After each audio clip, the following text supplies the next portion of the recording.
Olá, seja muito bem-vindo ao JR Business, líder global em soluções para o trabalho híbrido, pioneiro na transformação da forma como o mundo trabalha. Eu estou falando do IWG, grupo detentor das marcas Regus, Spaces e HQ Coworking, presente em 120 países. Aqui no Brasil, a operação é liderada por Thiago Alves, CEO da IWG Brasil, e é com ele que a gente conversa hoje aqui no JR Business. Seja muito bem-vindo, Thiago. Muito obrigado, Adriano. Prazer estar aqui, contar um pouquinho sobre a empresa e falar de um tema tão interessante para os dias de hoje, que é o trabalho híbrido. Super! E antes do nosso bate-papo, eu vou te lembrar que você pode acompanhar todas as entrevistas do JR Business nas plataformas digitais da Record, também pela Record News e, claro, em versão podcast. Thiago, quero começar falando um pouquinho da história do IWG, né? Vocês estão no Brasil há 30 anos e é o primeiro país fora da Europa que recebeu a empresa, é isso? É isso mesmo, a empresa já está aqui então desde 1995. Na verdade, voltando um pouquinho, a empresa foi fundada em 89, o nosso fundador, Mark Dixon, ele tinha um negócio ali que era próximo de uma rede de cafeterias em Bruxelas e ele viu que as pessoas compravam café e se apertavam dentro das cafeterias para fazer aquela reunião informal. E ele teve um insight, a ideia de alugar um imóvel ao lado da cafeteria, colocar pequenas salas de reunião e fez uma parceria com um café, onde quem comprasse um café ganhava uma sala de reunião e dali nasceu a Regus, né, que durante muito tempo foi a marca principal, que a gente trocou esse nome para IWG faz mais ou menos 6 anos. A empresa é listada na Bolsa de Londres já desde 2001, então já tem aí 24 anos de listing, né, numa bolsa de valores. Ela está presente em 123 países no mundo. Eu brinco que não tem fuso horário onde não estamos. São 4.000 pontos de trabalho no mundo inteiro.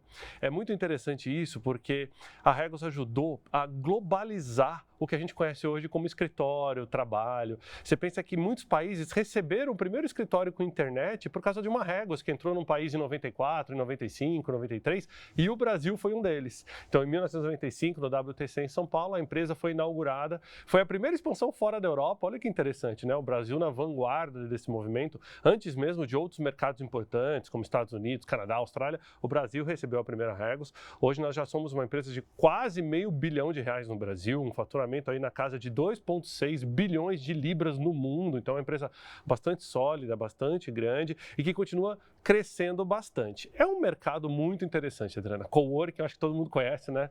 É um termo que talvez 15 anos atrás as pessoas ainda não sabiam direito o que é. Hoje a palavra até se aportuguesou. Coworking é um negócio que está todo mundo por dentro, sabe que é compartilhamento de espaço de trabalho. E o Brasil vem ganhando muita atração nesse mercado que a gente vai falar um pouquinho mais. Agora, esse conceito ganhou muita força, principalmente na pandemia, né? A pandemia foi um divisor de águas para os espaços de trabalho, né? Eu sempre gosto de tirar um pouquinho da questão sanitária do foco, mas falar que a pandemia, ela acelerou uma tendência muito grande. O mundo do trabalho já vinha sendo cada vez mais flexível, né? A flexibilidade era algo que as pessoas queriam, não necessariamente elas tinham. Então, algumas empresas, por exemplo, tinham uma política de um trabalho mais flexível na sexta-feira, ou você poder trabalhar de casa de vez em quando, mas o número de empresas que tinha essa política era muito pequeno. Quando foi em março de 2020 que veio, né, o decreto da quarentena no Brasil e em alguns países do mundo antes até, estima-se que só 1/6 das empresas tinha uma política de trabalho flexível. Todos os outros 5/6, né, quase que 80% das empresas, até mais, tiveram que implementar essa política muito rápida. Agora, o home office, né, como a gente chama, que aliás, curiosidade para o telespectador aí do JR, home office é um termo em português para definir trabalho em casa, porque em inglês é work from home, né, home office é um jeito brasileiro, mas que funciona, né, a gente acaba aderindo. Ele veio com o benefício de ensinar às empresas, às pessoas, de que tem como você trabalhar remoto. Sentar no computador não define a sua produtividade, né? Eu posso ir para o escritório, ficar 8 horas na frente do computador em reunião virtual. Será que valeu a pena me ir no escritório? Ao mesmo tempo, como talvez eu tenha que ir para o escritório para receber um cliente presencialmente, para encontrar com colegas do trabalho que eu preciso e por aí vai. Então, tem fatos importantes que a pandemia trouxe, mas eu acho que o principal foi mostrar para a gente que a flexibilidade é uma arma muito poderosa e as empresas estão usando para atrair seus talentos. Foi quando as empresas viram que dá certo certo, né? Foi meio que no susto ali por causa da pandemia e viram que deu certo. Deu certo, tanto que eu brinco que nem era home office, era home forced, né? Exato. As pessoas eram forçadas a trabalhar, porque era uma questão sanitária, Sim. né? A gente tinha que cuidar dos colaboradores. Depois, voltou a ser como um componente. Olha, eu tenho algum tipo de trabalho. Eu lembro até que em 2021, assim, foi uma das primeiras pessoas a ventilar o termo híbrido. A gente estava ainda no nascente disso. O que vai ser um novo modelo de trabalho? E aí veio até a inspiração, um livro até que eu lancei na pandemia, que chama Nem Home Nem Office, o futuro do trabalho é híbrido, exatamente porque os dois mundos vão coexistir. Pensa, por exemplo, quando chegou o aplicativo de transporte. Muita gente olhou e falou, será que vai morrer o carro próprio? Não, vai ter o público do aplicativo de transporte e tem o público ainda do carro próprio, cada um vai fazer sua conta. A mesma coisa com o mundo do trabalho, né? É a nova economia do escritório. Você tem o público que vai para o escritório, você tem o público que vai para o escritório de vez em quando, você tem o público que vai para o escritório 2, 3 vezes por semana e você tem o público que quer trabalhar de casa. E agora as empresas estão tendo que lidar com essa realidade. Olha que interessante, Adriano, eu estava fazendo uma pesquisa no meu próprio computador, até sugiro que o telespectador faça também, pesquisar a sua própria vaga, né? O seu cargo no LinkedIn, por exemplo, outra mídia social, e ver como as empresas estão buscando atrair esse tipo de profissional que você é em outras empresas. Você vai ver que o modelo de trabalho é o primeiro componente que é colocado na mesa. Olha, estou buscando um diretor, modelo híbrido. Estou buscando um assistente administrativo, modelo, é presencial, é remoto, é híbrido. Então, o modelo de trabalho hoje, ele é um diferencial que tem que estar na mesa. Senão você não contrata. As pessoas perceberam que a flexibilidade é boa. É lógico que empresa tem que ter regra, né? Ainda é importante o presencial. Não dá para a gente descartar a força que o presenteísmo tem, né? Você, o olho no olho, tete a tete, você fazer, né, um get together, como a gente fala, né? Você se encontrar com seus colegas, né, com os coworkers, isso tem seu preço. Agora, no dia que você precisa da flexibilidade, vai fazer aquela short Friday, né, que o pessoal fala bastante, na sexta-feira curta. Estou usando bastante termos aqui desse mundo do negócio, que é o que o pessoal tem usado hoje em dia. Isso é uma flexibilidade que está na mesa. Então, horário flexível, jornada flexível, localização flexível. Então, a localização é minha casa, escritório, ou é um escritório mais perto da minha casa. O horário, eu posso chegar num horário mais flexível, eu tenho que estar religiosamente chegando às 8 da manhã, saindo às 5 da tarde, e jornada também. Por que eu preciso trabalhar de segunda a sexta, se talvez o trabalho que eu desenvolvo pode ser feito aos sábados e domingos, e eu folgar segunda a terça para ir no cinema, alguma coisa assim. Então, jornada flexível está na mesa. E, só para encerrar esse raciocínio sobre o trabalho híbrido, em 2022, nós tivemos a Lei do Trabalho Híbrido aprovada no Brasil, que facilitou demais para que empresas possam implementar esse modelo sem ter o risco, digamos, do regime presencial sobre o remoto, etc. e tal. A Lei do Trabalho Híbrido, que então é do finalzinho de 2022, ela acaba trazendo regras claras sobre como você contrata esse tipo de profissional, o que vai reger quando ele está no escritório, o que vai reger quando ele está em casa e, na minha opinião, trouxe uma vantagem muito grande, que é você poder contratar profissionais por performance. Então, antes eu tinha que contratar o Thiago de segunda a sexta, tal hora. Eu comprava o labor, né? Eu comprava a parte laboral do Thiago. Agora não. Eu posso contratar o Thiago por performance. Olha, Thiago, você vai me entregar determinado produto. Quantas horas você vai trabalhar para me entregar? Não está aqui. O nosso contrato de trabalho é por performance. Isso, na minha opinião, é um principal game changer, né? Ele vai mudar o jogo do trabalho no Brasil. Agora, são muitos os benefícios. Aí a gente olha, tanto olhando para o funcionário quanto para a empresa, né? Saúde mental, saúde física, produtividade também, não é, Thiago? Sim, produtividade eu acho que é o primeiro. As pessoas viram que quanto mais flexível você é e, ao mesmo tempo, quanto mais confiança você tem nos colaboradores, porque entendam que esses são poderes que têm que acontecer ao mesmo tempo na liderança da empresa. Eu dou a flexibilidade, ela tem que vir junto com a confiança, porque se eu der a flexibilidade, mas não confio no que eles estão fazendo em casa, isso não vai dar certo. Aí você vai acabar virando uma liderança tóxica, ou você vai ter muito controle sobre os colaboradores e isso não vai dar certo. Então, produtividade com certeza é um ganho. Agora, tem que saber medir produtividade, que não é fácil, tá? Ninguém tem a receita do bolo de como medir produtividade. Principalmente quando a gente está falando de grandes equipes, onde os trabalhos não necessariamente são medidos por indicadores-chave de performance. Se eu fabrico um anel, me entrega um anel, já sei que aquilo é uma performance. Isso é fácil. E quando não é, né? E quando a pessoa tem um atendimento a um cliente, ou a pessoa, por exemplo, um operador de um call center, que ele é medido muito mais pela média dos atendimentos dele do que um em específico. Então, medir produtividade ainda tem seus desafios, acho que a gente está evoluindo bastante. A qualidade de vida, eu gosto de traduzir em balanço com qualidade de vida, porque assim, a qualidade de vida está diretamente ligada a estresse do trabalho, burnout, carga de trabalho, mas também está ligada a outros componentes que a empresa muitas vezes não controla. Então, muitas vezes tem uma pessoa sobrecarregada, por exemplo, uma mulher que tem uma sobrecarga materna em casa, e aí, né, porque ela não tem ali a ajuda do companheiro ou por algum outro motivo, e ela acaba tendo esse impacto na sua jornada no trabalho.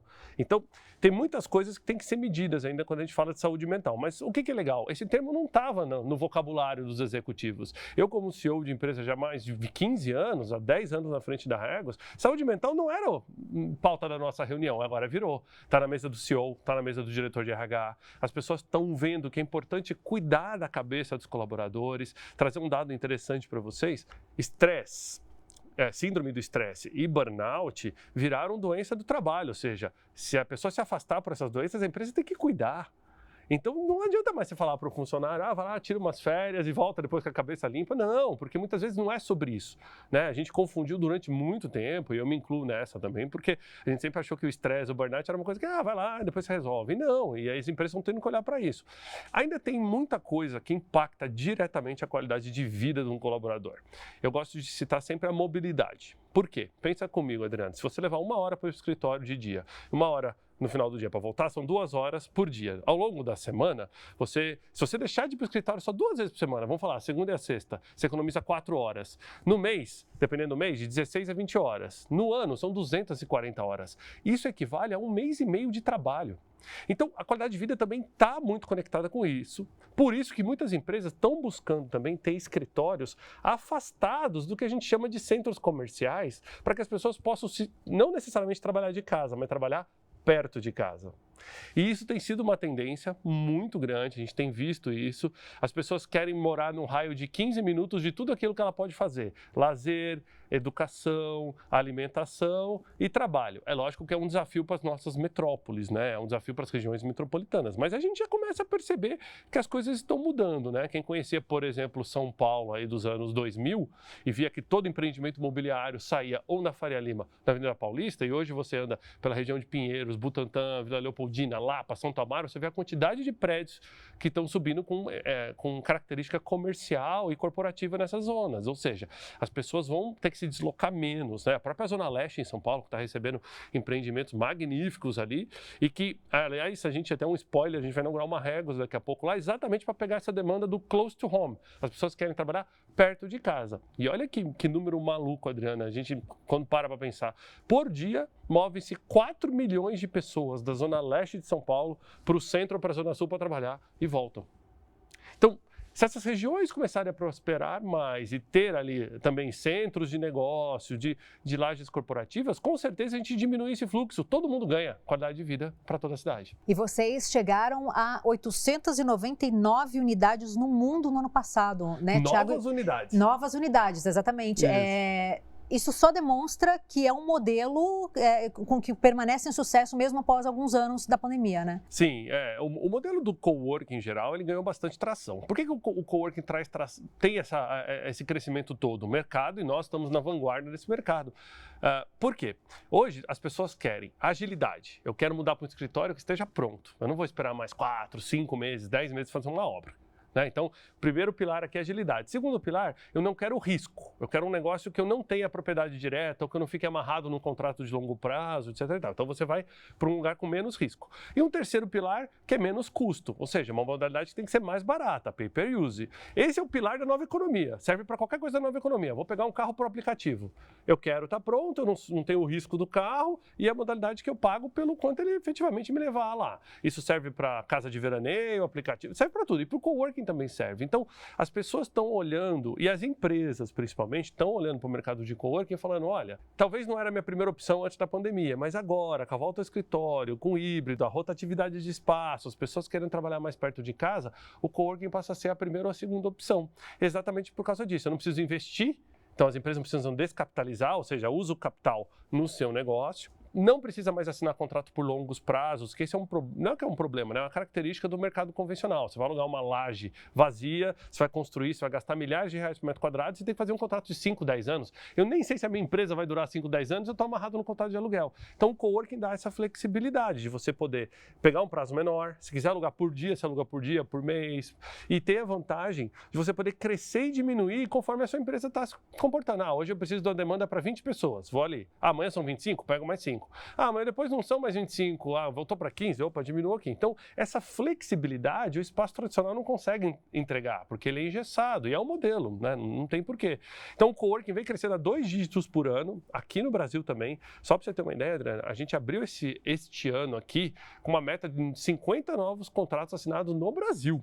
Então, hoje eu estou com algo em torno de 94 unidades abertas, estamos abrindo uma enquanto a gente está gravando aqui, a gente está com 10 unidades em obra, tá bastante interessante o momento, e a gente quer assinar vários contratos até o final do ano exatamente para captar em cima dessa demanda, né? E tem um movimento legal que eu acabei não comentando ainda, mas que para o telespectador saber, que chama workation. Não sei se você já ouviu falar nesse termo. Vem do inglês work, de trabalho, e vacation, de férias, ou uma localização, né, que é legal de morar. Então, esse conceito de workation, a gente tem percebido muito que as pessoas estão se mudando para cidades que antes eram mais turísticas e agora estão virando cidades de trabalho. Então, por exemplo, no passado, naquele mundo antigo de 2019, que parece longe, parece. Né? Você ia contratar alguém que morava longe, você falava, ele vai ter que deslocar todo dia 2, 3 horas, não vai dar certo. Então, ele saía do seu radar de candidatos. Agora, com o trabalho híbrido, se ele vier 1 ou 2 vezes por semana, tudo bem. E aí as pessoas escolhem morar em lugares onde ela tem uma melhor qualidade de vida, ou um custo de vida mais baixo, ou que seja uma localização paradisíaca. Olha que dado interessante. O Rio de Janeiro, o ano passado, ficou entre as 10 melhores cidades de workation do mundo. O Rio de Janeiro recebeu um volume gigantesco de pessoas de fora que vieram morar no Rio de Janeiro para trabalhar no Rio e curtir a cidade maravilhosa enquanto trabalham.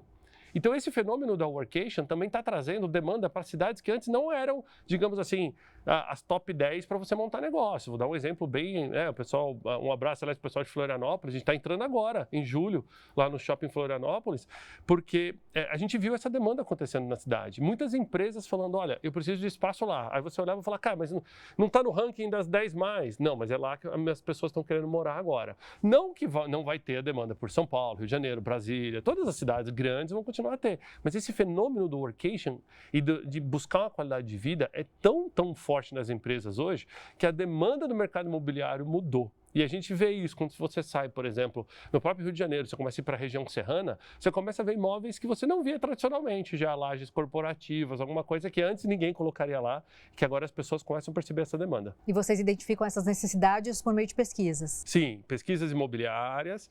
Nós também temos pessoas no campo que estão desenvolvendo esses parceiros, porque o nosso modelo de crescimento é muito interessante. Na verdade, nós somos o operador do coworking. O dono do prédio nos contrata para trazer o prédio dele para a nova economia. Então a gente entra com as nossas marcas. No Brasil a gente tem 3 marcas operacionais: a Regus, que é a marca-chefe, a Spaces, que é uma marca que a gente tem desde 2017 aqui no Brasil, e a HQ Coworking também, que já desde 2010 no Brasil. Essas são nossas 3 carros-chefes. As marcas se diferenciam em termos de produto, tamanho, etc. E aí esses proprietários nos buscam e falam, olha, eu quero conectar meu prédio na nova economia, como é que eu faço? A gente vai lá, faz o estudo, apresenta um modelo para ele, opero aquele modelo para ele, mas todo o benefício daquele modelo é do proprietário do prédio.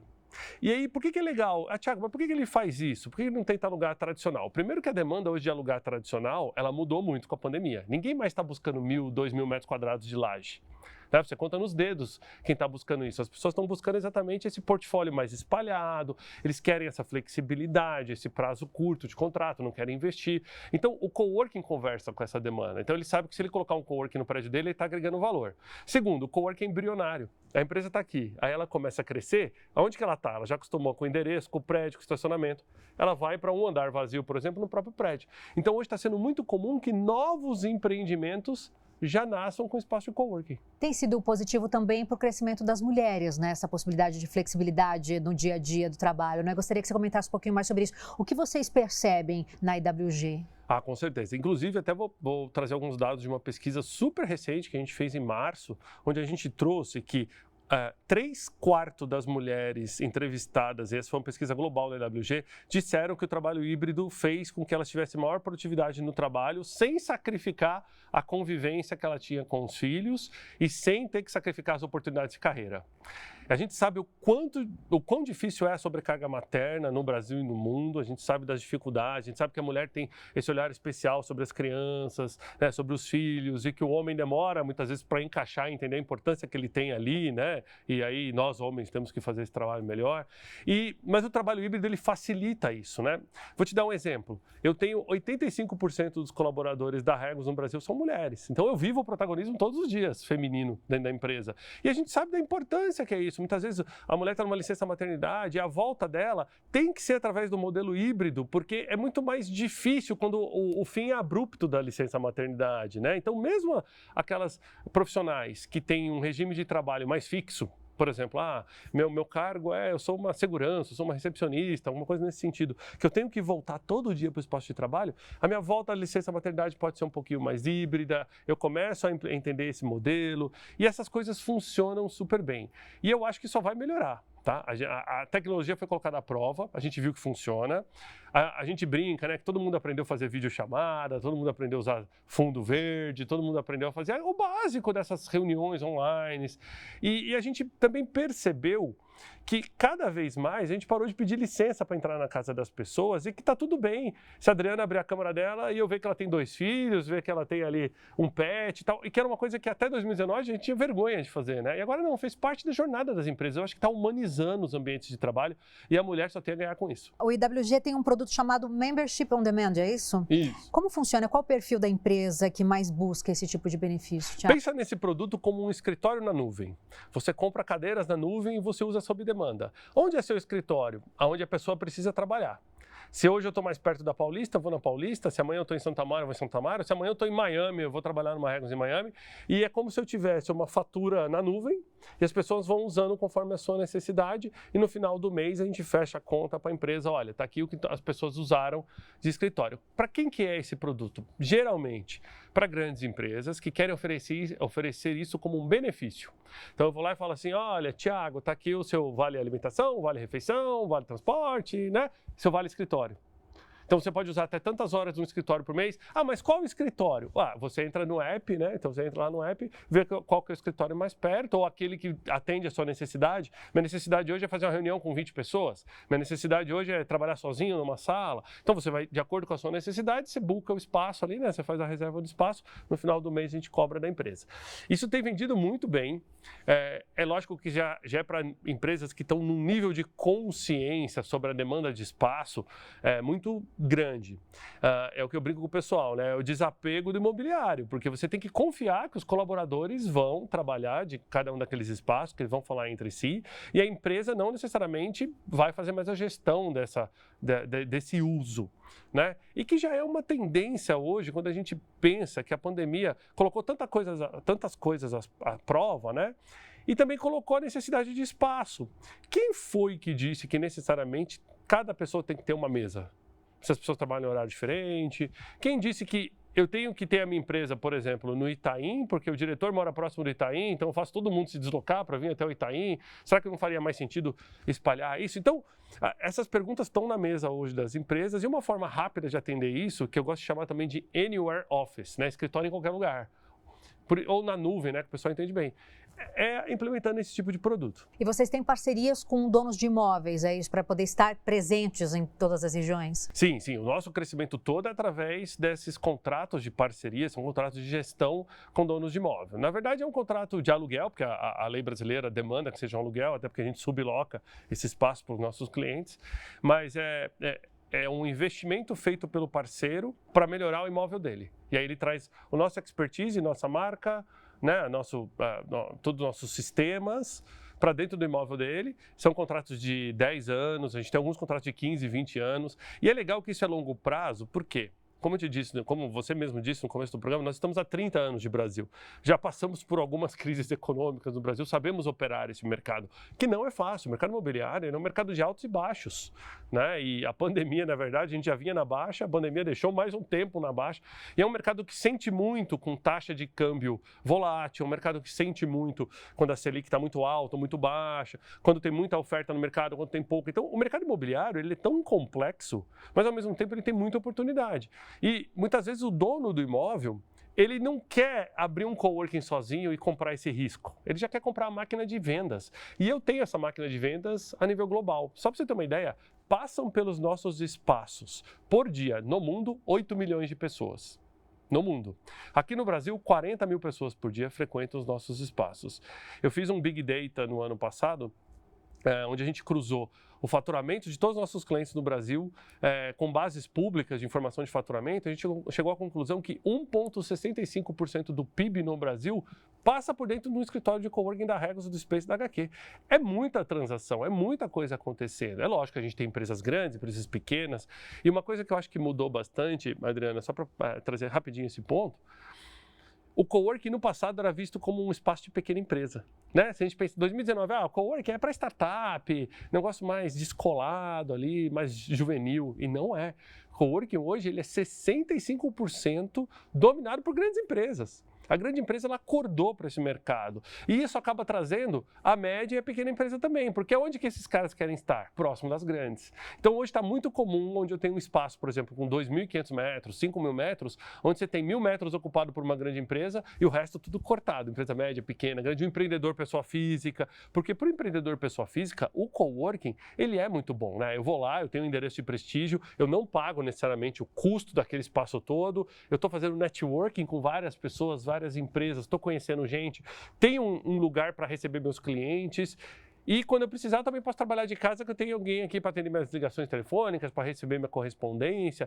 Então, para o pequeno empreendedor, o coworking funciona muito bem. Mas a beleza é ver esse ecossistema funcionando. É muito legal. E toda vez que eu visito, eu trabalho cada dia de uma unidade, tá? A gente não tem unidade fixa, a próprio time da Regus, cada dia a gente está em uma unidade. Todo dia você conhece gente diferente e isso é muito legal.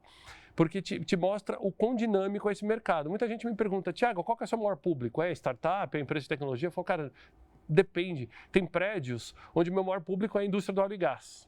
Tem prédios onde meu maior público são órgãos públicos. Tenho prédios, tenho unidades onde meu maior público são advogados. Depende do ecossistema daquela região. E você já disse pra gente que o modelo híbrido não tem receita de bolo, né? Uma receita de bolo. E aí o que você tem percebido, as grandes empresas, né? Já que esse modelo virou um sucesso no país, você percebe que as empresas já entenderam e trabalham bem com esse modelo, sabem muito bem como agir em relação aos funcionários. Os funcionários também estão se adaptando bem a esse modelo aqui no Brasil. E eu já engato uma última pergunta. Você consegue apontar aí quais são as tendências para 2025 nessa área? Com certeza. Vou trazer as duas respostas na mesma, né? A tendência ainda é um grande entendimento entre colaboradores e liderança sobre o modelo híbrido de trabalho, tá? O modelo híbrido, ele requer atualização constante. Não dá para escrever um modelo e simplesmente falar, a partir de agora, esse é o modelo para sempre, ou vai ser o modelo do ano inteiro, porque as nossas realidades mudam. Hoje, trabalhar de casa para mim pode funcionar, mas amanhã pode ser que o meu vizinho começou uma obra e está impossível de eu trabalhar de casa e já não funciona. Assim como, talvez em determinados meses, seja importante com que as pessoas vão mais vezes ao escritório, porque talvez tenha alguma demanda importante no escritório, onde eu preciso que as pessoas estejam juntas. Então, o modelo híbrido, ele é um trabalho constante, ele é um modus operandi da empresa e ele requer atualização constante de políticas, do que pode e o que não pode, do como deve ser feito, atualização constante de pesquisa, eu entender com a base, está funcionando? Não está. Tá, o que está funcionando, o que não está funcionando? É importante sempre fazer as duas perguntas. E eu acho que esse é o ano que a liderança está se formando na gestão dos trabalhos híbridos. Porque lembra que na pandemia ninguém estava preparado para o que aconteceu, nem a liderança.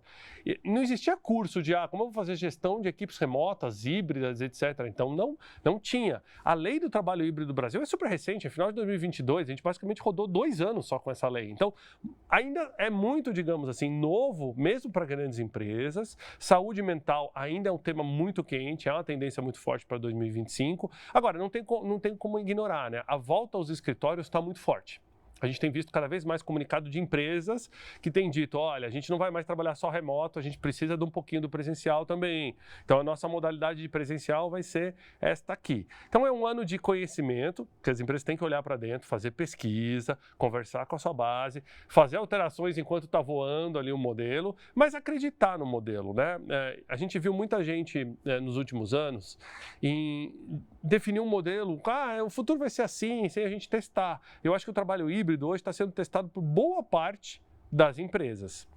Ainda não é para todo mundo, infelizmente. Existem muitas posições que dependem do lugar físico para trabalhar. Vou dar um exemplo aqui. Você pega as 10 profissões que mais empregam no Brasil, 8 delas dependem do espaço físico para trabalhar. Né? Então a gente ainda não consegue, talvez a gente vai chegar num dia, mas a gente ainda não consegue, por exemplo, fazer um motorista de caminhão trabalhar no modelo híbrido. Entendeu? Agora, isso não impede que essas funções comecem a experimentar um pouquinho mais de flexibilidade, de horário, de jornada, né? Dessas outras coisas que a gente pode trazer quando a localização não pode ser flexível. Então, essa é uma grande tendência para 2025 e o workation que a gente falou antes, que está voando. É muito legal. Tiago, um prazer enorme ter você aqui com a gente. Obrigada, viu? Muito obrigado a você. Você pode conferir essa e outras entrevistas do JR Business nas plataformas digitais da Record, em versão podcast e também na Record News. Obrigada pela tua companhia.